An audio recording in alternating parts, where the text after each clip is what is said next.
Bom dia, irmãos, graça e paz do nosso Senhor Jesus Cristo sobre as nossas vidas nesta manhã. É um prazer estar aqui mais uma vez, debaixo das misericórdias do Senhor.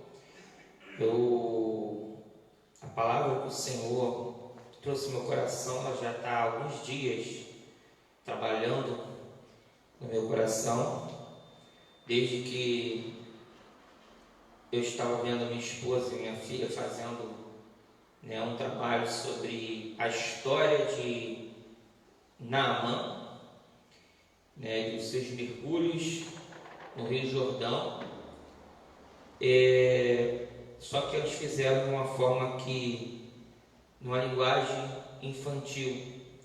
E nós hoje vamos meditar juntos de uma forma mais adulta, uma passagem que é muito rica,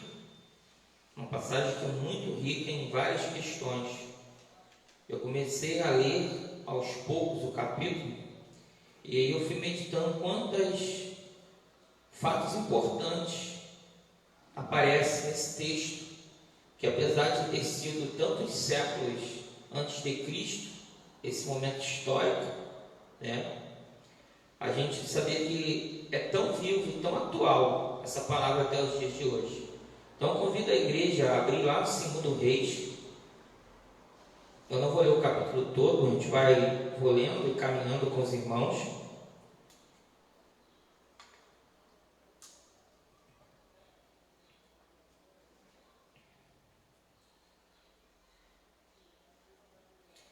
Segunda Reis, capítulo 5.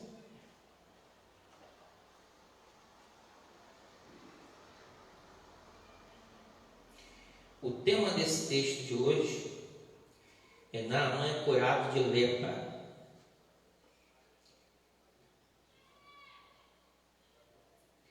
Nós vamos ler primeiramente os primeiros 4 versículos, e eu peço que a igreja, no seu lar, no transporte público, os que estão aqui comigo nesta manhã, aqueles que estiverem no trabalho, algum local que possa estar assistindo essa pregação, assistindo esse culto pela manhã, que possa manter sua Bíblia aberta, que nós vamos caminhar por esse texto.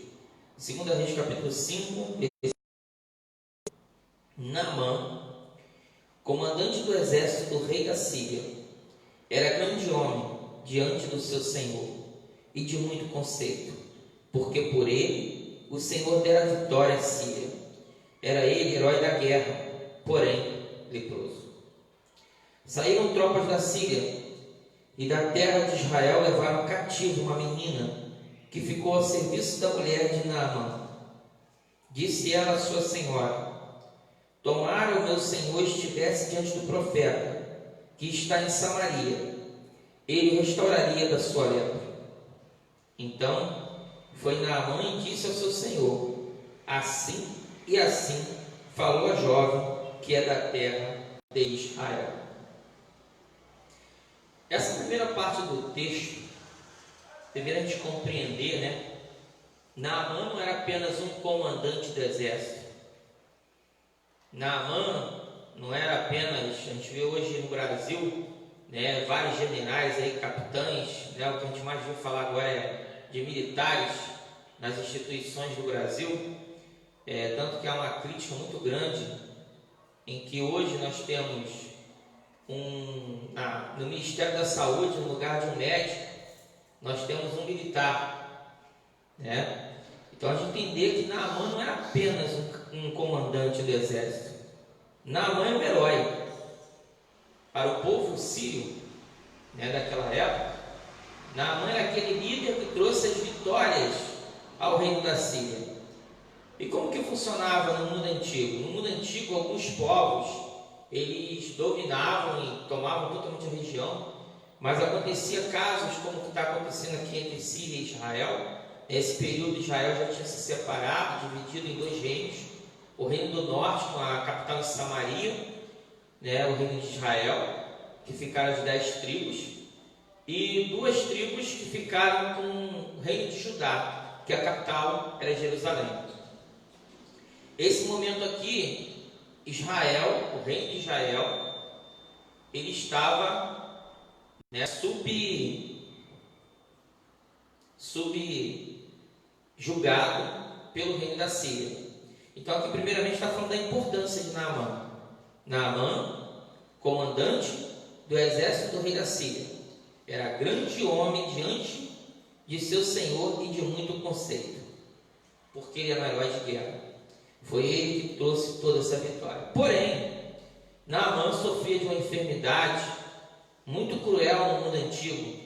Dessa a gente está vivendo hoje com uma enfermidade que há toda uma preocupação da Organização Mundial de Saúde, nessa pandemia conhecida como coronavírus, e muitas pessoas assustadas até com outras pandemias que possam surgir, porque o que se mais fala não é só a preocupação, né, de encontrar a vacina, a cura dessa pandemia, mas também a preocupação com outras pandemias que possam existir, que possam aparecer.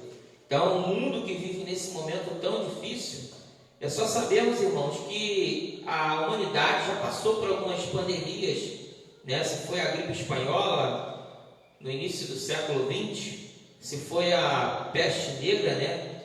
Peste bubônica, a peste pulmonar na Idade Média, a doença que ceifava pessoas, né, no mundo antigo, era essa doença chamada lepra.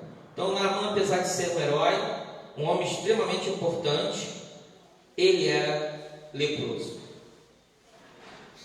Agora, o fato interessante desse primeiro momento aqui, esses primeiros 4 versículos, é entender o momento evangelístico desse texto de Naamã.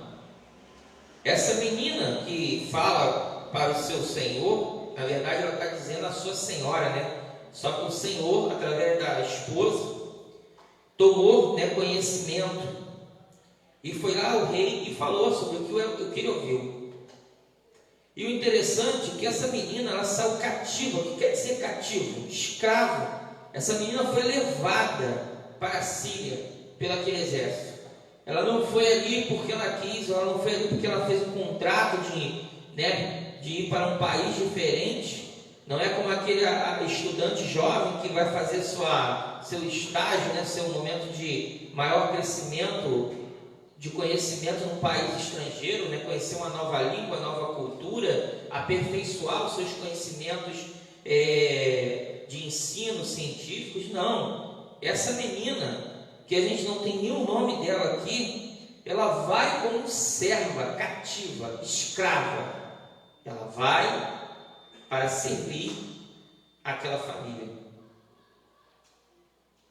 E em nenhum momento algum, né, ela perde a oportunidade de falar do Deus Todo-Poderoso que existe em Israel. E aí a primeira coisa que a gente se debate com esse primeiro momento evangelístico é que há crentes que perdem a fé diante das circunstâncias. Há crentes que têm perdido a fé, têm perdido a vontade de caminhar diante desse quadro que nós temos vivido hoje. Será que esse quadro que nós estamos vivendo hoje é um quadro pior do que o quadro que essa menina estava vendo? Essa menina estava vivendo cativa, escrava num país estrangeiro, numa família que havia uma pessoa com uma doença de potencial mortal e letal, que era a lepra.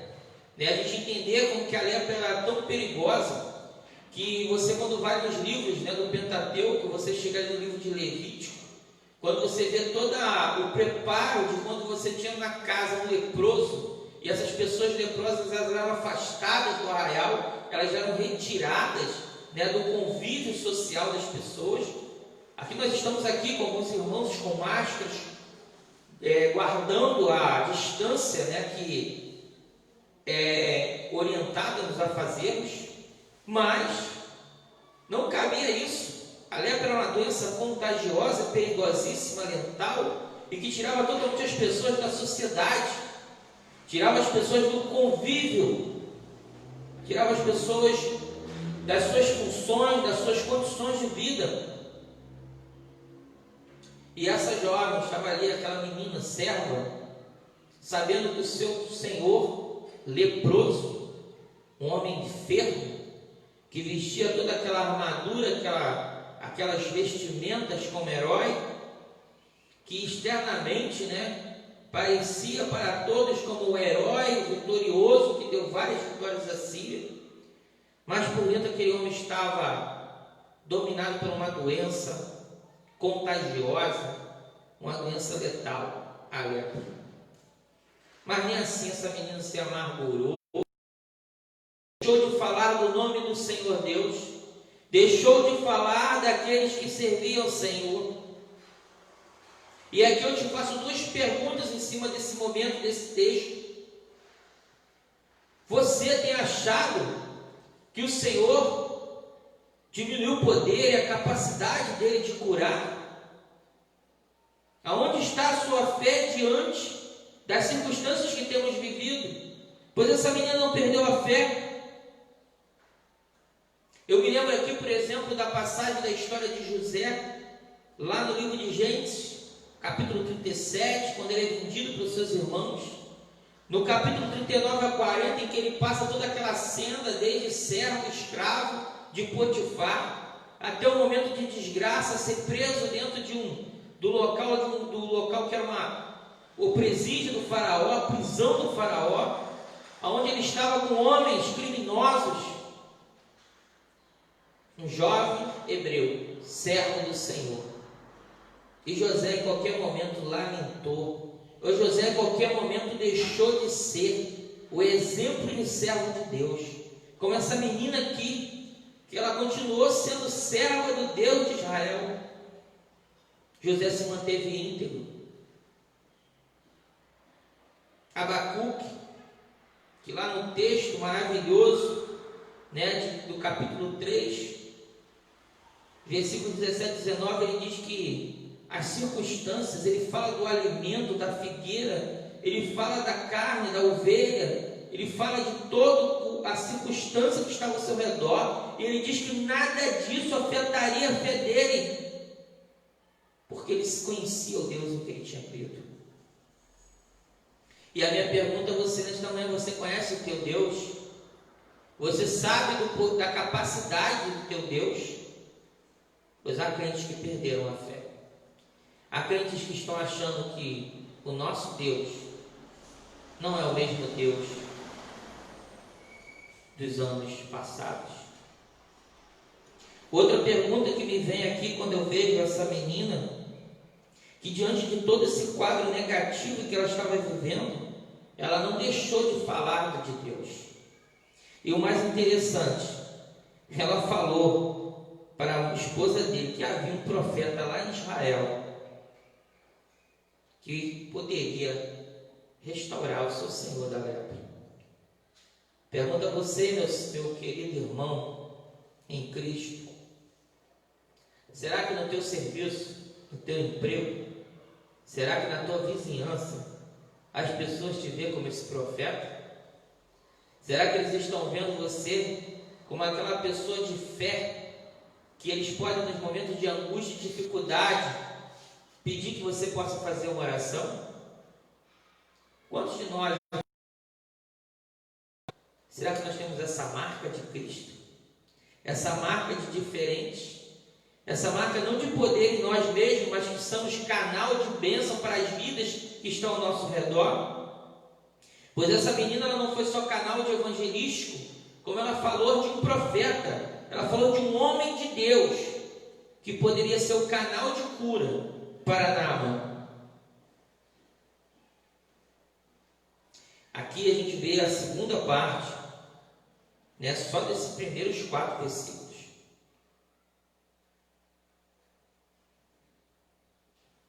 Agora, irmãos, eu vou para a segunda parte.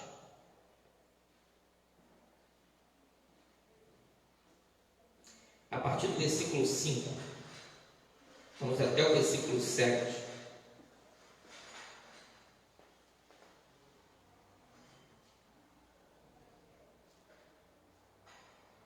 Eu dividi esse texto da Naamã em 6 sessões. Nós vamos tentar chegar pelo menos em 3. Se aprover o Senhor outra oportunidade, nós continuaremos as outras 3. Então vamos para a segunda sessão. A partir do versículo 5. Respondeu o rei da Síria: vai, anda, e enviarei uma carta ao rei de Israel. Ele partiu e levou consigo 10 talentos de prata, 6.000 ciclos de ouro e 10 vestes festivais. Levou também ao rei de Israel a carta que dizia: logo chegando a ti esta carta, saberás que eu te enviei Naamã, meu servo, para que o cures da sua lepra. Tendo lido o rei de Israel a carta, rasgou as suas vestes e disse: acaso sou Deus com poder de tirar a vida ou dá-la? Para que este envie a mim um homem para eu curá-lo de sua lepra? Notai, pois e vede, que procura um pretexto para romper comigo. Então nós estamos aqui na segunda parte, na segunda sessão desse texto. Temos aqui uma questão diplomática.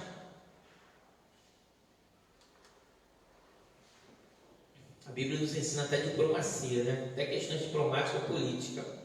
Nós estamos vendo aqui um problema diplomático.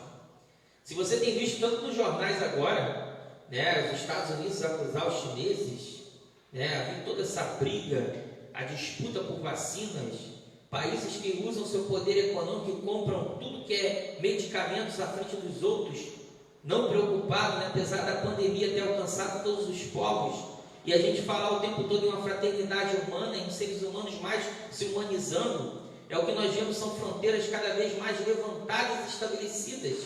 As pessoas preocupadas com as suas fronteiras.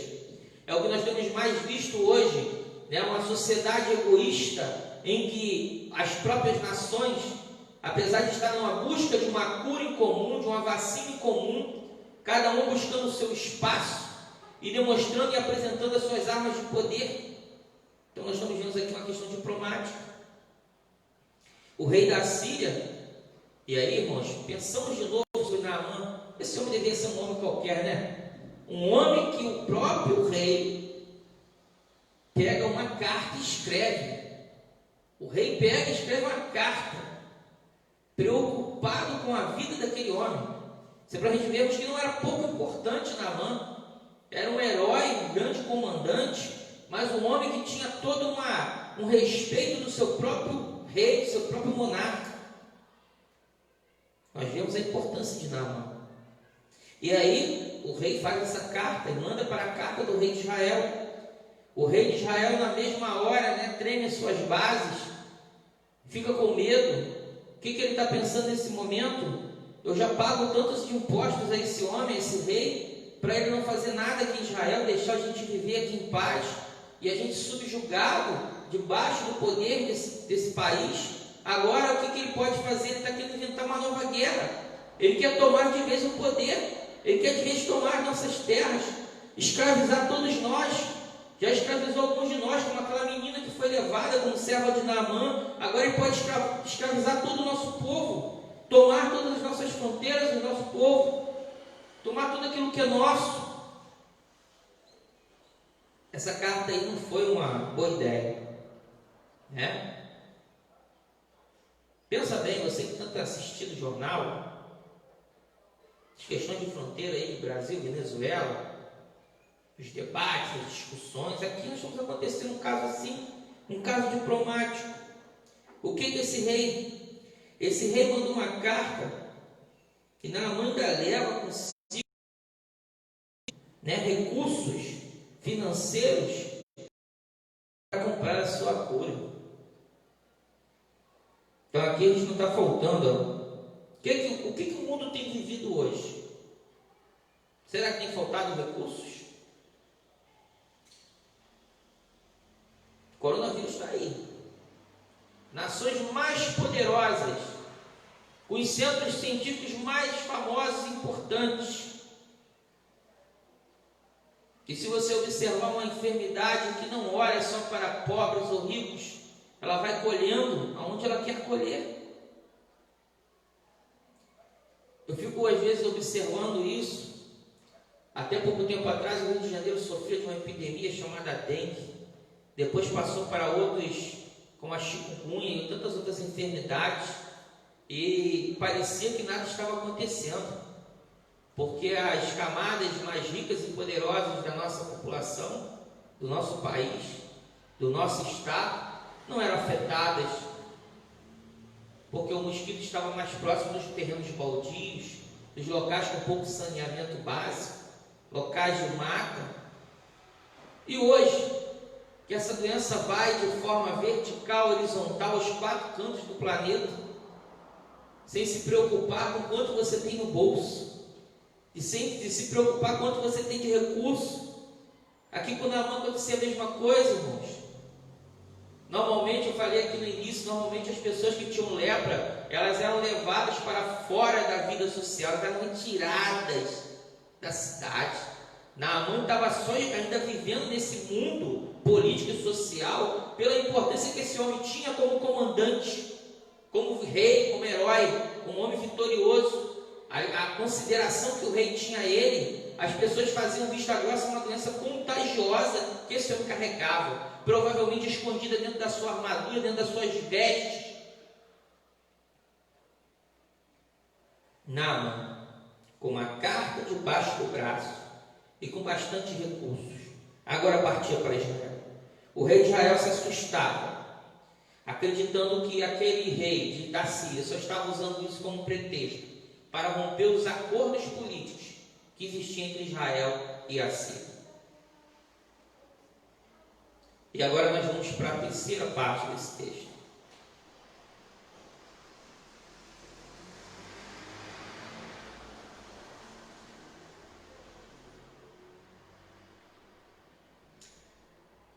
Versículo 8 e 9. Ouvindo, porém, Eliseu, homem de Deus, que o rei de Israel rasgara as suas vestes, mandou dizer ao rei: por que rasgaste as tuas vestes? Deixai-o vir a mim, e saberá que há profeta em Israel. Veio, pois, Naamã com seus cavalos e seus carros, e parou à porta da casa de Eliseu.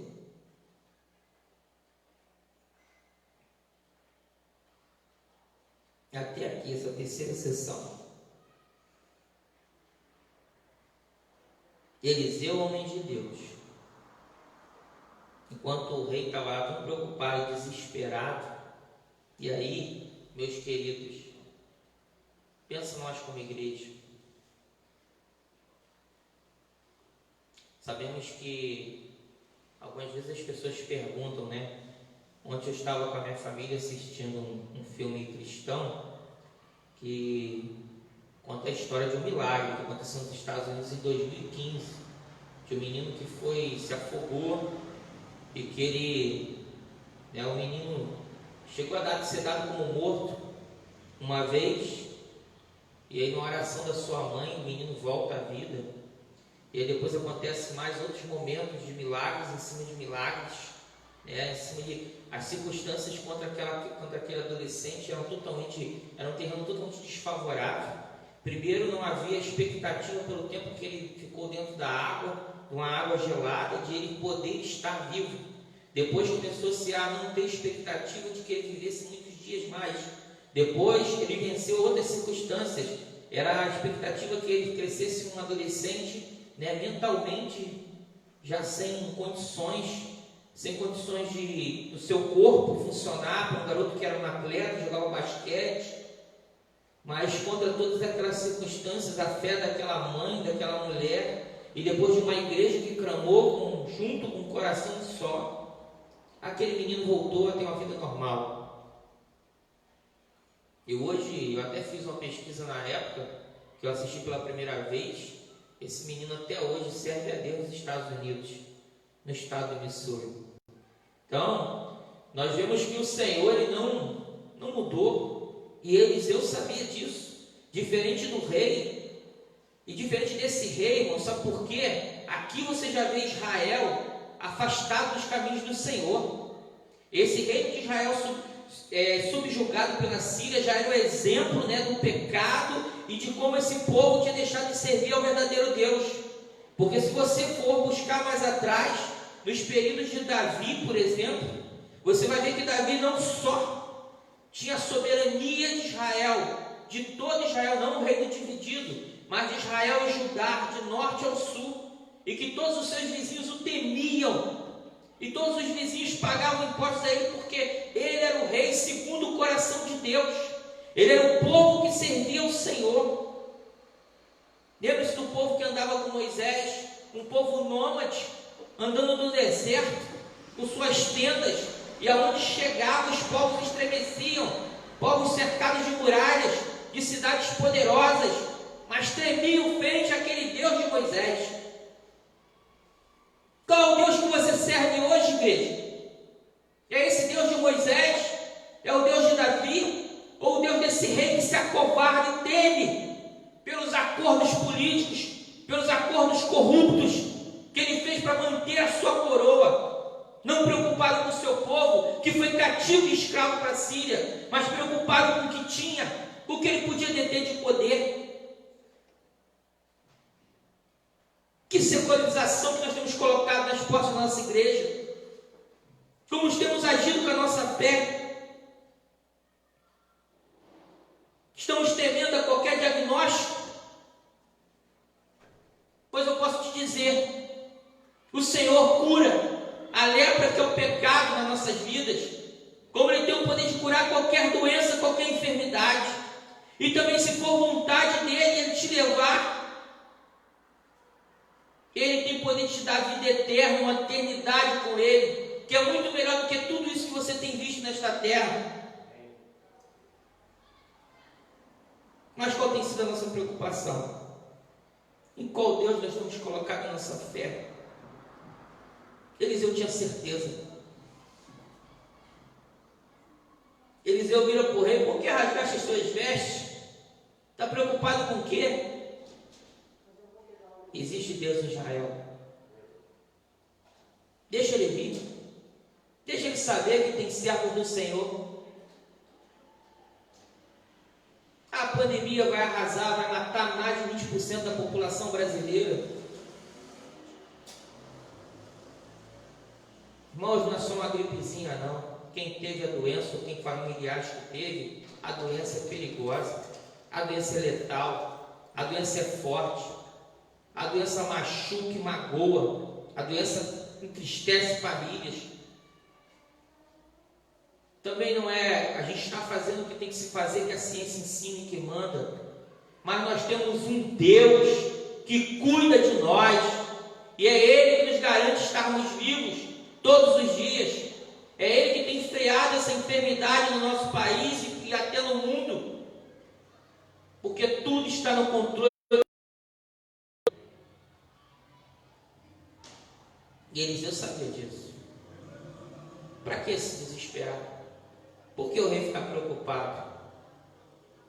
O rei estava preparado, preocupado para as tropas militares da Síria, aquelas mesmas tropas que levaram alguns dos israelitas para a Síria como escravos.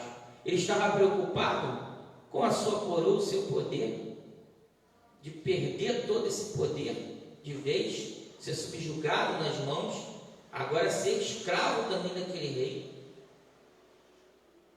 Mas Eliseu sabia que tudo estava nas mãos do Senhor. Deixa ele vir.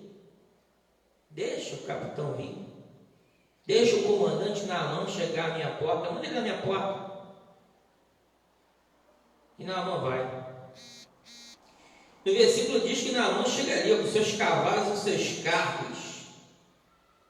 Irmãos, ele era um comandante militar. Aqui está falando de cavalos e carros. A gente tem que pensar como chegaria agora. Você lembra daquela que aconteceu aquela situação no Rio de Janeiro, em que você viu a marinha, o exército colocar tanques de guerra, né, todas aquelas tropas perante a comunidade do Rio de Janeiro para invadir? A gente está vendo a chegada de Naamã, tipo assim, observa, tenta enxergar junto comigo. Você está vendo isso, essas tropas chegando, né, aquele homem cheio de porte, aquele homem cheio de ostentação, chegando naquela casa do profeta. Eu fico imaginando como deveria ser a casa de Eliseu, né? E quando a gente vê o mestre dele, Elias, a gente começa a imaginar como deveria ser a casa de Eliseu. Então é bem essa imagem mesmo. Eliseu na comunidade, barraquinho de repente mais humilde, e o poderoso comandante Naamã, né? E era tipo assim, era o comandante dos Estados Unidos, general dos Estados Unidos chegando no Brasil, porque o cara era de um país mais poderoso militarmente. Então, é o Pentágono em frente à comunidade, né? A gente imaginar essa imagem. O que Eliseu faz? O rei estava tremendo lá na corte dele. Eliseu nem sai para falar com o homem. Ele manda uma mensagem. Ele pega o servo dele e fala assim, então, versículo 10. Então Eliseu lhe mandou uma mensagem dizendo: vai, lava-te 7 vezes no Jordão, e a tua carne será restaurada, e ficarás limpo. Eu fico pensando, né, esses homens que gostam de pompa, né? Eles vão tipo assim, você chega, tá crente que o cara vai levantar lá, vir uma outra veste poderosa, levantar as mãos, fazer aquele clamor que até estremece o que está ao seu redor. Ele manda simples mensagem. E ele deveria nem pensar assim, porque o cara que é comandante, o capitão, ele normalmente manda os seus, né, abaixo dele fazer isso. Mas ele achou uma falta de respeito, um abuso. Ele é um comandante do poder sírio. O rei temeu, o rei, quando recebeu a carta lá em frente a ele, ficou preocupado, desesperado. Eliseu, nem aí. Como diz a minha filha, nem liga. Versículo 11. Naamã, porém, muito se indignou e se foi, dizendo: pensava eu que ele sairia ter comigo, pôr-se-ia de pé, invocaria o nome do Senhor seu Deus, moveria a mão sobre o lugar da lepra e restauraria o leproso. Era isso que Naamã esperava. Eu esperava ser atendido pelos melhores médicos. Eu esperava um poder mágico. Será que Eliseu não poderia fazer isso? Tocar na lepra dele e ser curado? Mas aqui também estava o papel de quebrar o orgulho daquele homem. Ele tem que entender que o Deus que ele foi buscar a cura não é qualquer Deus. Não era qualquer uma daquelas imagens, de qualquer uma daquelas esculturas que ele tinha nas terras dele. Ele fazia aqueles sacrifícios vãos. Ele ainda fala aqui no versículo 12: não são porventura Abana e Farfar, rios de Damasco, melhores do que todas as águas de Israel? Não poderia eu lavar-me neles e ficar limpo? E voltou-se e foi com indignação. Tipo, tem uma piscina maravilhosa, o cara manda tomar banho no esgoto, esse rio sujo, esse rio contaminado, tem as melhores águas. O cara manda esse rio aí. Ele está de brincadeira, ele sabe quem sou. Ele me conhece. Deve ser maluco. O rei dele ficou com medo de mim. Por que ele não está com medo? Me tratando com desdém. E esse cara está pensando quem é? Versículo 13. Então se chegaram a ele os seus oficiais lhe disseram: meu pai, se te houvesse dito o profeta alguma coisa difícil, acaso não a farias? Quanto mais, já que apenas te disse: lava-te e ficarás limpo. Então desceu e mergulhou no Jordão 7 vezes, consoante a palavra do homem de Deus, e a sua carne se tornou como a carne de uma criança, e ficou limpo. Um homem já de tanta idade, tomado pela lepra, né? Eu fico pensando na imagem dos seus soldados, quando viram ele tirar toda aquela armadura, né? Tirar tudo aquilo que escondia aquela doença contagiosa, aquela doença letal, aquela doença que apodrecia a pele. Se você puder observar nas próprias animações infantis que mostram da lepra, você vai ver sempre aquelas pessoas cheias de panos na pele, né? Tentando esconder as feridas, aquelas feridas que produziam pus, tudo aquilo no corpo daquele homem, e aquele homem deitando 7 mergulhos. Como deve ter ficado Naamã, né? Primeiro mergulho, nada. Segundo mergulho, nada. Eu me lembro quando a minha esposa e a minha filha fazendo o vídeo infantil, elas faziam que mergulhavam mesmo. 3, 4. Quando chega na 7ª vez, aquele homem descobriu quem era o Deus de Israel. Aquele homem descobriu que havia profeta de Deus em Israel, que não só havia um rei temeroso e covarde, que ficou com medo das tropas dele, do povo dele, que aquela menina fazendo o evangelho, pregando o evangelho. Eu te pergunto quantas vezes no seu trabalho você tem falado do Senhor Deus, na escola, né? Aí hoje a gente está em pandemia, tem muita gente em casa, mas quantas das vezes você tem falado do Senhor na sua vizinhança, e muitas vezes é só com a fala, né, com o seu comportamento, em que Deus vê que ali sim tem um profeta de Israel, que ali sim tem um profeta de Deus, tem uma pessoa marcada por Deus na sua vida. Quantas das vezes nós silenciamos, porque não só nossas palavras, como a nossa imagem é extremamente negativa. Pessoas duvidosas, pessoas que têm um comportamento que mais entristece e envergonha o evangelho. Aquela menina sendo escrava de Naamã, ela deu a porta e o caminho. Vai a Israel, lá tem um homem de Deus, que ele pode orar por ti e tu será curado, porque lá tem um Deus que cura, porque lá tem um Deus poderoso. Eu estou aqui cativo porque permite Ele que eu esteja, mas isso não me diminuiu como cristão. Essa menina pensava assim, como José pensou no Egito, como Abacuque naqueles dias de dificuldade pensou. E aqui a gente vê Naamã conhecendo esse Deus.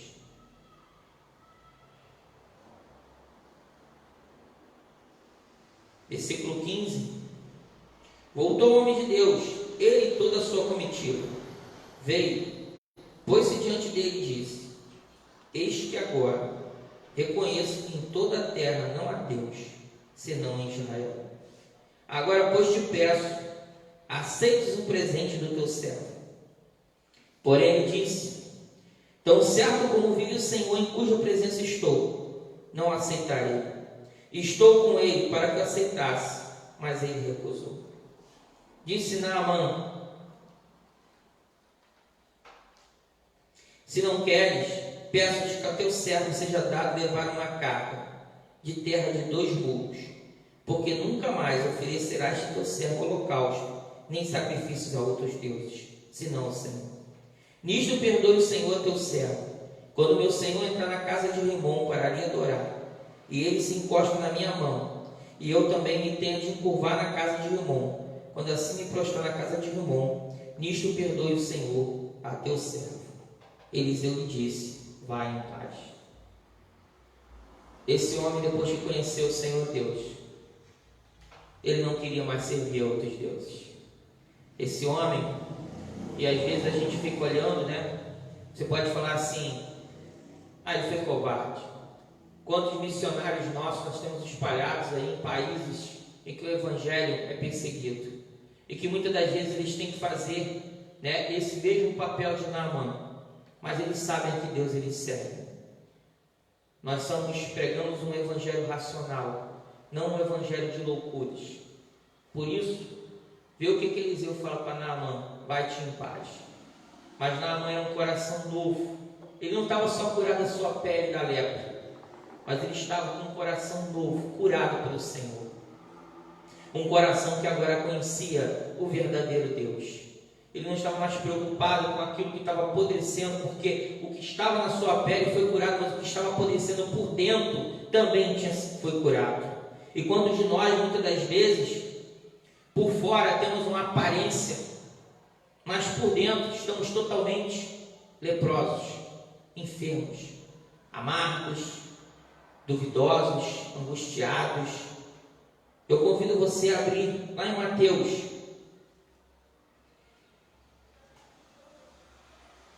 estamos chegando perto do fim, irmãos. Esse texto tem muito mais coisa para falar. Quem sabe, na próxima oportunidade, nós continuaremos falar desse texto. Mas eu convido a igreja agora a abrir lá em Mateus.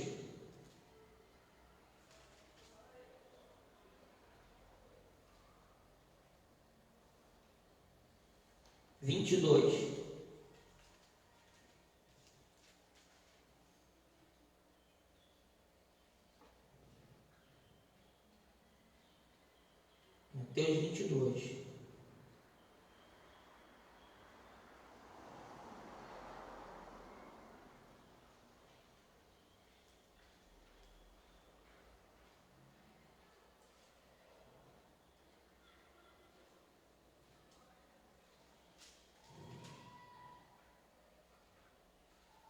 Não, perdão, 23. Então falou Jesus às multidões e aos seus discípulos. Na cadeira de Moisés se assentaram os escribas e os fariseus. Fazei e guardai, pois tudo quanto eles vos disserem. Porém não os imiteis nas suas obras, porque dizem não fazem. Atam fardos pesados e difíceis de carregar, e os põem sobre o ombro dos homens. Entretanto, eles mesmos nem com o dedo querem movê-los. Praticam, porém, todas as suas obras com o fim de serem vistos dos homens, pois alargam seus filactérios e alongam suas franjas. Amam o primeiro lugar nos banquetes e as primeiras cadeiras nas sinagogas, as saudações nas praças e os serem chamados de mestres pelos homens. E a gente começa a olhar e observar que como começou esse texto aqui, a gente olhando para toda a pompa daquele homem poderoso, um comandante, um herói, mas por dentro leproso. Quantos de nós hoje na igreja, até líderes que somos, muitas das vezes estamos enfermos espiritualmente por dentro. Não conseguimos ter discernimento espiritual daquilo que é necessário nós fazermos nas nossas vidas, daquilo que é necessário e importante para servirmos ao Senhor. Quantos de nós mesmos hoje, diante dessa pandemia, temos nos colocado distantes de Deus? Quantos de nós temos nos distanciado, temos nos afastado da presença do Senhor? E muitas das vezes não percebemos que essa doença vai nos contaminando, como a lepra que apareceu de repente numa pequena marca em Naamã, e daqui a pouco aquilo foi crescendo, e em alguns momentos ele escondendo, parecendo que continuava sendo o mesmo servo de Deus, continuando parecendo que vivia aquela mesma vida cristã, daquele primeiro amor que te trouxe à casa do Senhor, que te trouxe a aceitá-lo, que te trouxe a estar dentro da casa dele e a servindo. Quando aquilo começou a virar só um status quo, quando aquilo começou a parecer só um convívio social, e que hoje, com essa situação toda pandêmica, você nem isso está vivendo mais, e você tem dificuldade de voltar a caminhar. Pois eu te digo nesta manhã, o Senhor tem poder para curar esta lepra. O Senhor tem o poder para curar esse desânimo, curar esta angústia, curar esta dúvida que tem tomado o teu coração. O Senhor tem poder de te fazer caminhar de novo e te ter pele como de uma criança, de um novo, como fez com Naamã. Agora você tem que se colocar diante do Senhor a sua vida, e como Naamã deixar seu orgulho e a sua soberba nesta manhã, e se ajoelhar perante o Senhor e falar: Senhor, eu preciso de Ti, Senhor. Eu não tenho mais forças para caminhar. Eu não tenho mais disposição para fazer isso sozinho. Eu não tenho mais vontade de voltar à igreja. Eu não tenho mais vontade de orar. Eu não tenho mais lido a Tua palavra. Eu tenho dificuldade de louvar o Teu santo nome. Mas eu preciso de Ti, Senhor. Me cura. Que eu tenha que mergulhar 7 vezes, ou quantas vezes for necessário. Mas eu sei que Tu tens o poder da cura. Entregue a sua vida nesta manhã. Entregue o teu coração. O Senhor tem poder de curar. E a você, meu querido ouvinte, que ainda nem chegou aí na casa do profeta, hoje é dia de você vir à casa do profeta. Hoje é dia de você vir ao encontro do Senhor, pois Ele é Deus. Ele é Deus que pode curar toda mazela, toda dificuldade que é na sua vida. Qualquer caminho que você parece impossível de Ele te mudar a tua sorte, Ele é Deus para mudar a tua sorte. Ele é Deus Todo-Poderoso para te dar um novo caminho. Ele é Deus Todo-Poderoso, Ele é muito mais do que uma carta do rei da Síria. Ele é o Deus Todo-Poderoso, Ele é o que abriu o Mar Vermelho, abriu o Jordão, Ele abre qualquer porta, aquilo que é necessário para a sua vida. Por isso, eu te convido nesta manhã, entrega a tua vida nas mãos do Senhor, entrega a tua família, entrega aquilo que tem te deixado triste, aquilo que tem colocado dificuldade, você está colocando seu coração nas mãos do Senhor. Pois eu te falo, não há nada melhor, como Naamã compreendeu, não há nada melhor do que servir o Senhor. Amém, irmãos? Como eu falei, essa mensagem de Naamã tem muito mais coisa aqui. Você vai ver, se você ler o capítulo, que ainda tem mais coisas que vão acontecer nesse episódio. E que, se Deus quiser, tivermos outra oportunidade, estaremos continuar a falar. Mas que a gente possa compreender hoje, que seja dia de nós deixarmos o nosso orgulho de lado, deixar nossa soberba, deixar tudo aquilo que tem desagradado ao Senhor de nossas vidas e caminharmos de novo para o Senhor. Que seja dia de a gente entender quem é o nosso Deus. Amém, irmãos? Vamos orar. Vamos orar agora. Convido a você a fechar seus olhos, com os nossos corações como estamos quebrantados. Pai eterno, nosso Deus, te agradeço, Senhor, mais uma vez pela oportunidade, Senhor, de estarmos na tua casa, pela oportunidade, Senhor, de acordarmos e despertarmos vivos. Por mais uma vez, Senhor, nós podemos levantar nossas vozes para clamar a Ti, para buscar a Tua presença, Senhor. Te peço, Senhor Deus, nesta manhã, que Tu possas estar, Senhor Deus, visitando os lares, ó Pai, que estão ligados neste momento, Senhor, a este culto de adoração no Teu nome. Aqueles, Senhor Deus, que nesta manhã tiveram dificuldade de ligar, mas ligaram. Ó Senhor, que Tu possa também visitar aqueles lares, ó Pai, que não tem, Senhor Deus, tido mais a oportunidade, não tem mais ânimo, Senhor, para Te servir. Que Tu possas, ó Deus, reacender, Senhor Deus, essa chama. Que Tu possas de novo, Senhor Deus, reacender esses corações, ó Pai, que possam voltar a Ti, Senhor. Porque, Senhor, nós não estamos preocupados, ó Deus, com o que essa pandemia possa fazer com cada um de nós. Porque sabemos que se Tu nos levar, ó Pai, está nos levando para a Tua glória. Estamos a caminho de Ti, Senhor. Mas também, ó Deus, sabemos que estamos preocupados com as vidas, ó Pai, que têm se desanimado, as vidas que têm se distanciado de Ti, Senhor. Vidas que têm sido contaminadas pelo vírus muito mais letal, o vírus do pecado. Aquele que não só mata essa vida humana, mas a vida eterna, a nossa vida espiritual. Senhor, que Tu possas, ó Deus, ser dia de hoje de cura, ó Pai, como Naamã, que 7 vezes mergulhou no Jordão. Nós possamos mergulhar, Senhor, quantas vezes possíveis no Teu Espírito, Senhor, para que nós possamos nos revigorar, nos levantar fortalecidos, ó Pai, para continuar a nossa caminhada, Senhor. Que nós não possamos ter uma vida de aparência, uma vida só de vestimentas de heróis, de status quo, mas sim, Senhor, uma vida de lutas e de joelhos debaixo da Tua bênção, Senhor. Senhor, esteja com o Teu povo espalhado para o cantos desta terra. Esteja, Senhor Deus, visitando, ó Pai, a igreja de Jardim Amaralina com a igreja da Chacrinha, a todos os nossos familiares, ó Pai. Visita as nossas famílias com a Tua unção, com a Tua misericórdia, e que nós possamos, ó Deus, estarmos reunidos de novo outra vez, Senhor. Que nós possamos, depois que tudo isso passar, sabermos que o nosso Deus nos sustentou, o Deus de Israel, o Deus que Eliseu fala, que nada é impossível para a Sua mão. E nós cremos, ó Pai, que Tu és o nosso Deus, o mesmo Deus de Eliseu. Continua conosco, Senhor. Que Tu esteja, Senhor Deus, mais, Senhor, à noite, Senhor, nesta igreja, ó Pai. Também, Senhor, estamos conosco, no louvor e adoração do Teu santo nome. Senhor, obrigado por tudo que Tu és em nossas vidas. Jesus, nossa esperança. Assim eu te oro no Teu nome. Amém. Amém.